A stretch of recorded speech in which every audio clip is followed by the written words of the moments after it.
सध्या विदर्भाचं तापमान तापताय आणि या तापमानामुळे अनेकांची गाड देखील होत आहे। आपण बघू शकतो महाराष्ट्रामध्ये अनेक जणांचा मृत्यू देखील उष्माघातामुळे झालेला आहे आणि अशाच या उन्हामध्ये या बातमीचे प्रस्तुत करतायत माऊली आय मित्रा ऑप्टिकल। आमच्याकडे सर्व प्रकारच्या नंबरचे चष्मे व सन गॉगल मिळेल। आमचा पत्ता यावलकर पेट्रोल पंप समोर वरुड। आमचा मोबाईल नंबर 9420 72 14 28 95 95 11 0495।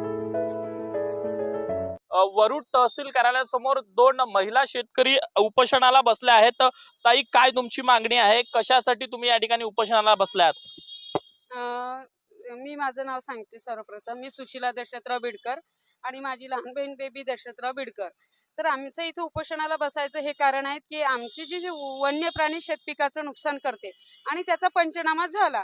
पंचनामाच तो आमचा म्हणजे जास्त पैशाचा होता, तर परत वनपाल, वनरक्षक आणि काही कर्मचारी अधिकारी मिळून दुसरा केला गेला। खोट्या सह्या आमच्या शेतकऱ्याच्या केल्या आणि कृषी सहाय्यक सरांची सही खोटी केली आणि मग आम्ही त्यांना म्हटलं आमचे पैसे कमी आले, म्हणजे जास्त रकमेचा होता तर पैसे कमी दिले गेले आणि मग आम्ही आमच्या न्याय हक्कासाठी आम्ही इथे उपोषणाला बसलो आणि आतापर्यंत आम्ही त्यांच्या सर्वच वरिष्ठांना पत्रव्यवहार स्वतः जाऊन केलेला आहे।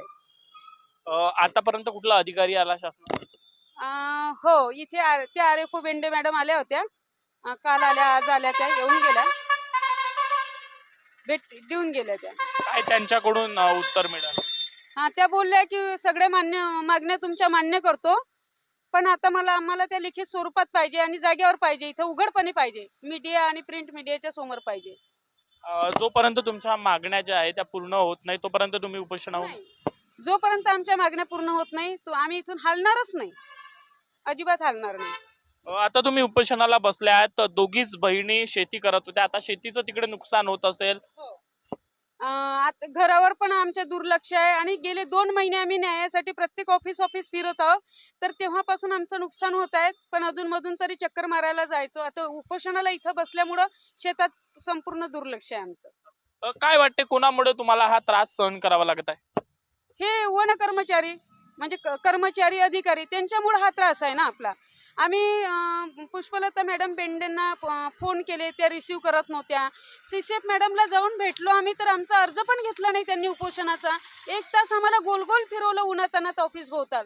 बिचारे डंबाले साहेब 2 वेळा गेले। मॅडम त्या पोरी, आम्ही रडलो पण तिथे, त्या पोरी मॅडम भेटीला आल्या, त्यांना भेटू द्या, तर मॅडम नाही भेटू दिला। स्टेनो गेला तर त्यांनाही भेटू दिला आम्हाला आणि इतका त्रास दिला त्यांनी। आम्ही म्हणजे 36 जिल्ह्याचे साहेब महेश गुप्ता सर, टेंभुर्णीकर सर यांना पण जाऊन भेटून आलो आम्ही आणि प्रचंड 2 महिने इतका संघर्ष आहे की सगळ्यांना पत्र व्यवहार हे ते करून न्यायच भेटला नाही। शेवटी हे उपोषणाचं पाऊल उचललं। आपण बघू शकतो प्रामुख्याने 3 ज्या मागण्या आहेत त्या घेऊन उपोषणाला या महिला शेतकरी बसलेल्या आहेत। खरं तर मेहंदी सारख्या जंगल परिसरात या दोघी महिला शेतकरी शेती करत असतात, त्यांची दखल मीडियाने देखील घेतलेली आहे, अनेक विशिष्ट नागरिकांनी देखील घेतलेली आहे आणि संपूर्ण महाराष्ट्रात चर्चेत राहिलेल्या या दोघी बहिणी म्हणजेच या 2 महिला शेतकरी आहेत आणि आज अशा या महिला शेतकरीवरती उपोषण करण्याची वेळ आलेली आहे। आणि खरं तर आपण सर्वांनाच माहिती आहे की उन्हाचा जो पारा आहे तो मोठ्या प्रमाणात वाढलेला आहे आणि त्याच्यामुळं उन्हामध्ये नागरिक घराबाहेर निघायला तयार नाही आणि अशा परिस्थितीमध्ये या 2 महिला शेतकऱ्यांना या उन्हात, या गर्मीमध्ये उपोषण करावं लागतंय। कॅमेरामॅन सागर निंबोरकर सह अविनाश बनसोड, अमरावती टुडे न्यूज, वरुड।